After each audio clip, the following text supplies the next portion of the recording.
Hello भाई लोग, आज हम नए वीडियो के टॉपिक पे डिस्कशन करने वाले हैं जो होगी सप्लीमेंट्स के लिए। अब सप्लीमेंट्स क्यों? तो सप्लीमेंट्स हम लोग इसलिए इस वीडियो में बात करने वाले हैं क्योंकि हमारे जो इंडियन डाइट है वो बहुत ही ज़्यादा सफिशिएंट नहीं है हमारे बॉडी को इनफ न्यूट्रिएंट प्रोवाइड करने के लिए। अब अगर आप ये सोच रहे हो कि आपका जेनेटिक पोटेंशियल बहुत अच्छा है, आप 18 की उम्र तक बहुत अच्छे हाइट तक पहुंच सकते हो, 18-19, तो आप गलत हो। क्योंकि अगर आप इंडियन डाइट के ही रूटीन में अगर फॉलो होते गए तो मुझे नहीं लगता कि आप बहुत ही आपका बॉडी बहुत ही ज़्यादा आपका बॉडी हाइट पोटेंशियल तक अपने पहुंच सकता है या अपने जेनेटिक पोटेंशियल तक पहुंच सकता है या नहीं। अब ऐसा मैंने इसलिए बोला क्योंकि इंडियन डाइट में मोस्टली वेजिटेरियन चीज़ें होती हैं जिनके अंदर जो न्यूट्रिएंट वैल्यू हैं वो थोड़े से कम होते हैं in comparison to non vegetarian. तो अगर आप नॉन वेजिटेरियन नहीं हो, आप इंडियन डाइट ज़्यादा फॉलो करते हो, तो आपकी बॉडी के लिए न्यूट्रिएंट प्रोवाइड करना बहुत ज़्यादा मुश्किल है। इसको फिक्स करने के लिए हम इस वीडियो में सप्लीमेंट्स के बारे में बात करने वाले हैं। सबसे पहली सप्लीमेंट जो है, मैं बोन डेंसिटी के बारे में बोलने वाला हूँ, हाइट और बोन डेंसिटी के बारे में। अगर आप चाहते हो आपकी बॉडी आपके टीनेज ईयर्स में बहुत ज़्यादा लंबी हो और स्कल आपका डेंस हो, अंडर स्कल हो, तो इसके लिए आपको म्यूइंग के साथ साथ विटामिन D3 प्लस K2 लेना ही होगा। मैं इन लोगों के लिए बोल रहा हूँ जो लोग मिल्क नहीं कंज्यूम कर सकते, जो लैक्टोज इंटॉलरेंट है। अगर आप लैक्टोज इंटॉलरेंट हो तो आपको विटामिन D3 प्लस K2 लेना ही होगा और साथ में कैल्शियम भी लेना होगा।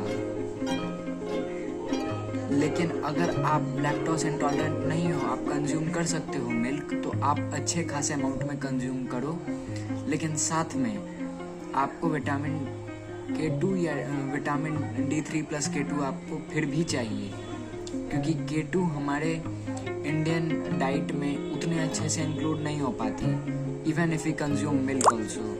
सो आपको अच्छे अमाउंट में मिल्क और विटामिन D3 प्लस K2 लेना होगा। अगर आप लैक्टोज इंटॉलरेंट नहीं हो, अगर आपको, तो आपको कैल्शियम लेना पड़ेगा मिल्क के बदले में। अब ये तो मैंने बोन के लिए बताया। अब अगर आपको स्किन के बारे में जानना है तो स्किन के लिए मैं सिर्फ 3 चीज़ बोलूँगा। आप अपने विटामिन A, विटामिन C और विटामिन K के बारे में बात करो। विटामिन A के लिए आप कैरेट्स खा सकते हो, जो अभी विंटर के समय में बहुत इजीली अवेलेबल हो जाएगा। दूसरे चीज़, आपको विटामिन C के लिए आपको ऑरेंजेस और लेमन्स बहुत अच्छे अमाउंट में कंज्यूम करने पड़ेंगे। अब मैं लेमन्स को देखो, अगर ऑरेंजेस तो आप वैसे भी खा ही सकते हो किसी भी समय में, लेकिन अगर आपको लेमन खाना है तो मैं ये रेकमेंड करूँगा कि आप सुबह उठो और गर्म पानी में नींबू को निचोड़ लो। ये सबसे बेस्ट तरीका है आपके विटामिन C की नीड्स को पूरा करने का, वो भी डेली, विथआउट आपको ये किए हुए कि अरे मैंने आज तो नींबू पिया ही नहीं। आपको सुबह में एक हैबिट बना लेनी है कि आपको सुबह में गर्म पानी में नींबू निचोड़ के पीना है। ये आपके लिए सबसे बेस्ट रहेगा। अब ये मैंने स्किन के लिए बताया। स्किन के लिए आप एक और चीज़ जोड़ सकते हो। अगर आपको अपनी स्किन में हेल्दी फैट्स लाके ग्लो करवाना है तो आप उसके लिए विटामिन E ले सकते हो। विटामिन E के लिए लेकिन आपको फैटी चीज़ के साथ कंज्यूम करना होगा, तभी वो एब्जॉर्ब होगा, नहीं तो ऐसे नहीं होगा। अब आपको विटामिन E हो गया, लेकिन एक और चीज़ है जो आपकी मिसिंग है, जो है आपको omega 3 fatty acids. Omega 3 fatty acids आपके स्किन के लिए बहुत ज़रूरी है, इवन आपके हेयर के लिए और आपके बोन एंड जॉइंट्स के लिए भी। लेकिन ओमेगा 3 आप सिर्फ फैटी फिश से ही ऑब्टेन कर सकते हो। तो अगर आप वीक में 2-3 बार फैटी फिश नहीं खा सकते तो मुझे नहीं लगता कि आपकी बॉडी में उतने अच्छे तरीके से ओमेगा 3 मिल रहा होगा। इस वजह से ओमेगा 3 के लिए भी आपको सप्लीमेंट लेना ही पड़ेगा। अब ओमेगा 3 आपको, मैं किसी ब्रांड का प्रमोशन तो नहीं कर रहा, लेकिन अगर आपको लेना ही है तो आप नेचुरल से ले सकते हो। मतलब बहुत ही ट्रस्टेड है, क्योंकि हमारी बॉडी ओमेगा 3 को खुद से प्रोड्यूस नहीं कर सकती, इस वजह से हमें उसे बाहर से ही लेना होता है, जो फैटी फिश में बहुत अच्छे अमाउंट में प्रेजेंट होता है। अब अगर आप नहीं खा सकते तो आपको तो सप्लीमेंट लेना ही पड़ेगा। मैं टीन्स के लिए बोल रहा हूँ, और टीन्स के लिए आपको सप्लीमेंट्स मिल जाते हैं, ऐसे आपको एडल्ट्स वाले नहीं लेने। तो ये आपके हेयर के लिए और आपके स्किन के लिए हो गए। अब अगर आपको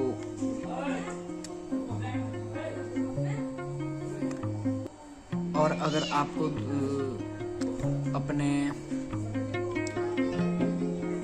हेयर को थिकन और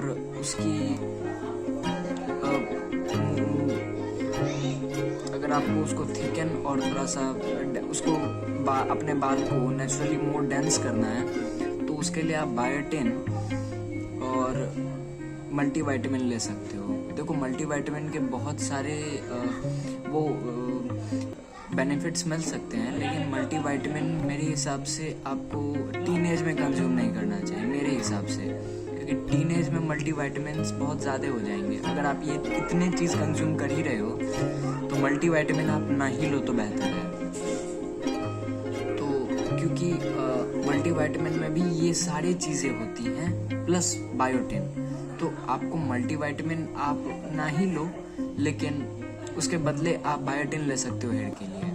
तो आप बायोटिन बहुत ही आराम से आपको इजीली अवेलेबल हो जाएगा, छोटे से भी कहीं भी जेनेरिक आधार में आपको कहीं भी मिल जाते हैं, वो भी बहुत ही कम पैसे में। लगभग मैंने एक बार लिया था 210 रुपीज़ में कम से कम सब कुछ मिल गया था। अब इतने चीज़ों के बाद अगर आपको कोई भी और शरीर में कुछ न्यूट्रिएंट की कमी आ रही है तो आपको ब्लड टेस्ट करवाना होगा, क्योंकि मेरे हिसाब से इतने और किसी भी न्यूट्रिएंट्स के लिए आपको इसके अलावा अगर कोई भी चीज़ आपके अगर बॉडी में नहीं आ पा रही है, अगर आपको फिर भी रिजल्ट्स नहीं मिल पा रहे हैं, तो इसका मतलब कि आपकी बॉडी में फिर भी कोई चीज़ रह गई है, तो इसके लिए आपको ब्लड टेस्ट ही करवाना चाहिए। अब ब्लड टेस्ट करवाने के बाद अगर आपको बहुत सारी चीज़, जैसे आपका मेनली चीज़ जो होगा, एक इंडियन डाइट के पर्सपेक्टिव से विटामिन B12 की कमी ये तो होगी ही होगी, और आपको कॉपर की कमी हो सकती है, और आयरन। तो आयरन की कमी इसलिए क्योंकि हमारे शरीर में हम उतने नॉन वेजिटेरियन फूड्स नहीं खाते हैं as a Indian household. तो अगर आप नॉन वेजिटेरियन नहीं हो तो आयरन के लिए भी आप सप्लीमेंट ले सकते हो, लेकिन जेनेरिक आधार वाला आपको नहीं लेना चाहिए आयरन, क्योंकि मैंने एक बार लिया था और उसका जो आपको एवरेज इनटेक है वो बहुत ही ज़्यादा हाई है, जो डेली इनटेक था वो बहुत ही ज़्यादा हाई था, तो आपको वो बहुत ही नेगेटिवली इम्पैक्ट करेगा रेदर देन